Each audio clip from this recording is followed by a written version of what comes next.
Sasha Raised Legends, welcome to the video. Send us some love, some positive vibes your way, especially if you need them out there, if you're going through something. Guys, it's that time of year. We're going to do the top 10 epic nukers and Raid Shadow Legends here in 2025. Now, I looked at 2024's top 10 epic nukers list here on the channel, and I have a couple new faces, one or two champions who I think I snubbed last year, and I can't wait to read the comments on this one. Keep in mind, though, on these videos, it's just epic nukers. It's not like overall utility. We're not going to have like Mordecai's burners on the list, just as an FYI. But I had to start with an honorable mention or two, okay? One is Sir Artemage. This dude blew me away. I was not ready for the good old, we don't know what he looks like, the mysterious Black Knight. What do you look like under there, buddy? We have no idea, do we? I guess we'll never know. I was not ready for his A3. His AoE is all right damage, but this one Unshakable Valor, oof, man, he's not worth maxing out for this one ability. And it gives increased attack, increased crit damage after he kills an enemy. Like, okay, lame, but holy mackerel. He deletes with this Unshakable Valor. It is fun to see. It's fun to use, but outside of that, he's not like the best champion out there, right? Another honorable is going to be, it pained me to leave her off the list, but I think personally, like Morag is great in longer battles, right? Because of all of the counterattacks that she brings on her A1. Her A2 hits decently hard. She has great utility with the ally attack. But I just had to give her a shout out because I love her so much. But to me, she's not like the same type of nuker as the other champions, which you'll see that we're going to be including on this list. Okay, those are my two honorable mentions. Let's jump in at number 10. Number 10 is going to be an oldie, but certainly a goodie, and it's Skullcrown.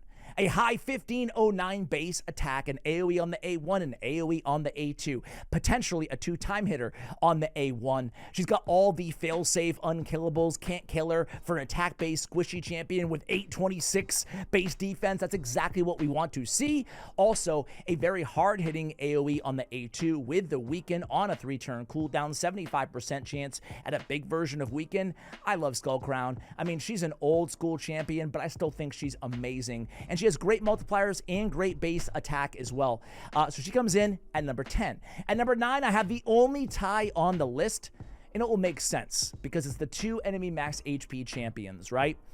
With the soft nerfs to enemy max HP in the game, certainly there's a lot of good enemy max HP champions, don't get me wrong, the Newts, the Mariuses of the world, but with the soft nerf a couple years back to enemy max HP in the game, I have them a little bit lower than I may have had in 2023 on the list, but with Husk and Royal Guard, they definitely still deserve to be on the list. Both of them are very good, and they both have other utility as well, other than just their enemy max HP ability. Husk has a provoke at what, a 40% chance on his A1 when booked, and also the stun. So nice control here in an AoE or single target with the provoke from Husk. And then Royal Guard has, I have like a train, literally a train going by in the background. I'm sure you guys can't hear it, but me, it's incredibly distracting.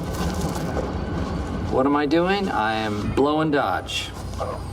Whatever you call it, I am running away from my responsibilities. Arm feels good.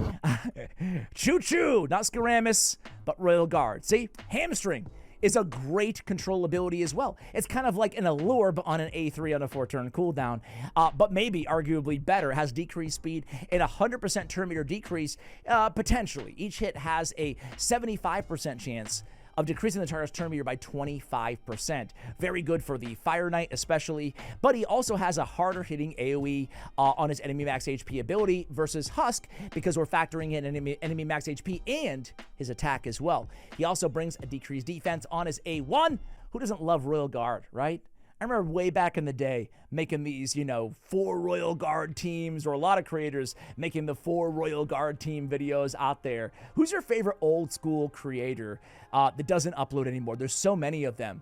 I'm thinking back in the day when I started Raid, almost nobody is still around. That's crazy. Cold Brew, I think he might be one of the only dudes still uploading when I started this channel. Isn't that insane? I remember like a few creators though, it was all the rage, like multiple Royal Guard teams. J-Gigs was around too when I started. There's probably a couple others I'm forgetting out there as well. But anyway, I used to like Manable Gaming. Anybody remember him? Yeah, you can probably find it. It's probably been like 4 or 5 years since he's uploaded. Well, we're waiting. Anyway, I digress. Where are we? Number 8 on the list. All right, number 8 on the list, I snubbed last year. And you could argue he even needs to be higher, but it's Genbo the Dishonored. Let me tell you something you probably already know, but let me put it all together and package it nicely as to why Genbo is the frickin' teal, blue, whatever. Whoa, wait a minute. Man, he's the man. He's void. Don't have to worry about weak hits with this dude, right? He has speed in arena battles, okay. He has a really cool passive. He's immune to decreased attack, can't mitigate his attack, and he'll ignore unkillable when attacking under an increased attack buff. Those are the Gizmax, the Skull Crowns, the Leos of the world, all those annoying unkillables. You don't have to worry about it when Genbo's on your team, as long as you have him under that increased attack buff. And if you don't, he can steal it with his A1, and it can't be resisted. Really solid. It will take you like 100 years of reading, aka books, on his A1, but it's worth it. I really like that each hit steals any increased attack buffs. Each hit also has a 30, make it 50% chance to steal another random buff. That's really good. It's just going to steal straight up, right? No accuracy required. He self-buffs on his A3 with an extra turn. You guys know how I love extra turns. And this Heartless Blitz is very, very good. An AoE on a 3-turn cooldown with 100% chance that can't be resisted on critical hits of decreasing the duration of all buffs by 1 turn. That's really freaking solid, and it's polymorph proof. Man, Genbo, you could argue he belongs a little bit higher maybe on the list. What about you? What do you guys think? All right, coming in at number 7 is one of my personal faves. Man, I love me some Dirindil. Woo! This guy is so freaking good. He might be my personal second favorite on the list. I think he is. I just said it, didn't I? My second favorite on the list, just watching him delete champions. He doesn't have the highest base attack, but his dispatch them, it just goes to show the power of ignore defense. Like we talked about on the honorable mention on Sir Artemage. Ignore 15% of the target's defense, fills his turn meter by 10% on each critical hit, which is great against wave content. Get a 40-50% turn meter fill. That's really nice. And delete them in the meantime. He also has a 50% ignore defense on his Royal Assassin. This is, it might be the hardest hitting ability out of any epic nuker that we talk about on Royal Assassin because of the 50% ignore defense.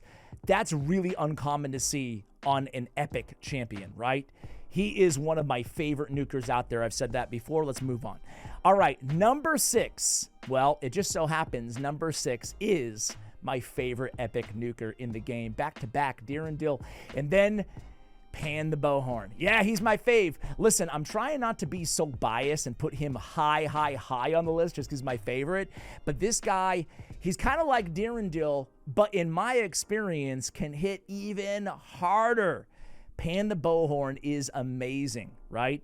He has an AoE. Before attacking, he brings his own increased attack. So maybe it's a bit subjective where I'm ranking him in my head, just understanding that he's always bringing his increased attack right before he attacks, and an increased speed on this champion for 3 turns. Slaps him down. Emerald Salvo is, again, an AoE, just everybody's gone. Woodland Spectre also hits incredibly hard. This is a 4-turn cooldown when booked. Check this out, though. Triple hitter. Each hit ignore 10% of the target's defense. Each hit also plays a True Fear for 2 turns, and then ignores 50% of the target's resistance if the target's speed is equal to or less than this champion. He also plays a Weaken if they're a boss. 50% of the target's resistance if the target's speed is equal to or less than this champion's speed. All right, a lot of speed, resistance, blah, blah, blah, blah, blah. But this one hits so hard too. Man, he has a freeze on his A1 as well, which is actually came in handy for me in Sylvan Watcher's freeze Faction Wars hard mode. I love Pan the Bowhorn. I don't know if he really hits harder than Dirindil, again, like I said, or if it's just the increased attack that he brings.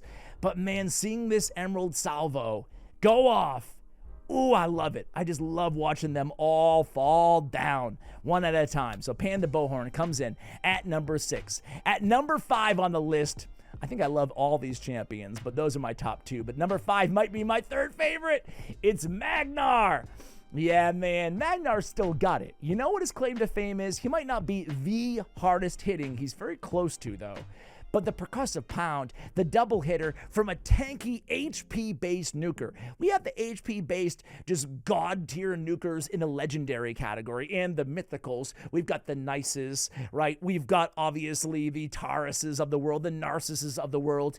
But there's also a little factor missing in that equation, and it's the best HP-based epic nuker in Magnar. And he certainly delivers on that title. Just a lot of freaking damage. He also has a pretty cool debuff spread. It is conditional under HP burn enemies, but that's not too hard to get. And also, fan the flames, we're talking about nukers, it smacks. So Magnar comes in at number 5. At number 4 on the list is probably the biggest time saver. If we were going to have a tier list of time savers in Raid Shadow Legends, she'd be number 1. But in terms of an all-around nuker, she clocks in at number 4, and that's Seer. Seer has the Karma Burn. Her A1 knockout, by the way, with the extra turn, 20% chance, not bad. It can also reduce the Karma Burn, which is nice. But man, knockout can actually smack too. It's a really hard-hitting A1 ability. But really, obviously, who are we kidding here? It's all about the Karma Burn, baby, burn. It does insane damage, and if it doesn't kill him, which it usually does, it puts him to sleep, right? One of the hardest hitting nukes in the entire game, but it is conditional to how many buffs you can remove, not just on the enemy team, but also your own team. You strip away the buffs and everybody deleted, right? That is the wave killer Seer. So many teams, probably a lot of people watching right now, use a Seer team with a Mausoleum Mage or an Archmage helmet or anybody giving buffs. You can use, it will strip everything, by the way, protected shields from bolster, regular shield, stone skin. It strips everything and it converts it into nukage, pure, wonderful, glorious nukage. Seer at number 4. Number 3 on the list. We're at the top 3, ladies and gentlemen. Ladies and gentlemen, no, I won't do that to you. Top 3 on the list. We have number 3. This is hard. And number 3. That's right. It's Phoenix or Phenax. I still say Phenax. I think it might be Phoenix. Either way, this guy's amazing. The put down ability is so special that I ranked him over Seer and Magnar and some of my favorites in the game, because this is an immediate threat on the battlefield, specifically in the arena, that really is just unparalleled compared to any other champion that we're talking about here. A attack one enemy, I think it's a 4.1 multiplier, high base attack, and then the block revive. Extra hit if they have any debuffs, which is not that hard to do. Man, again, like this is the one champion that in end game arena, live arena, doesn't matter anywhere, that you just cannot underestimate, because he will delete you and there's no coming back to a block revive. His A3 is great against bosses, decreased defense and decreased speed, two of my favorite, most essential debuffs in the game. And then an AoE lockout, block buffs with a block active skills if the skill does not place block buffs. So kind of sort of lockout. Either way, this Stern partner deals some nice damage as well. So overall, Phenax, especially with the put down, maybe on an ally attack team, a blender team in the arena, he can really ruin somebody's day. One of the hardest hitting A1s out there and one of the most devastating in its, block revival. Number 2 is going to be probably the best PvE nuker out of any epic, out of most legendaries in the game. Even better than a lot of mythicals in the game is Whisper, right? Whisper is so dang incredible, right? If you can get her into, dare I say, a 9-piece Merciless with the extra turns and the reduced cooldowns and the ignore defense and all the stats. I mean, there's Rhodos and then there's Whisper in terms of the best champions, in my opinion, to put in a 9-piece Merciless. If you can ever get it, hold on to it. She's worth it. Even have to make some big stat sacrifices. But even without, in a Relentless set, just in regular damage build, Whisper does so much damage, right? She has a weaken on her A1 big version. She's ignoring defense if the target's under a weaken on her A2. When you see ignore defense, that means ignore 100% defense. This charge assault can deal insane damage. And then Unyielding Fury. Attack 1-2 times. An extra turn if the target's under decrease defense and weaken. So again, you can see the snowball effect, and we're not even done yet. Unrelenting, 10% chance of granting an extra turn whenever this champion lands a critical hit. Against bosses, that's why she is the boss killer of Raid Shadow Legends. Step aside, ninja! Okay, well, maybe same level, but different strengths. Same, but different. But still same. 20% against bosses. Oh, she's so nasty. So much damage from Whisper against bosses. Even as a single target nuker, she has no AoE in her kit. You can put her in AoE situations like Hydra, and she can still outdamage some of the top AoE damage dealers in the game. Whisper, number 2. Number 1, who the heck is left? Well, you probably saw his silhouette on the thumbnail, right? I had Cruson on recently, maybe 3 or 4 videos ago, and his favorite top pick for epic nuker really got me thinking, and it's Inquisitor Shamil. Yeah, he's number 1 today, guys. Let me tell you why, in case you missed that video, right? First of all, yeah, he's got great damage on his A1. He has all kinds of extra utility in his kit, right?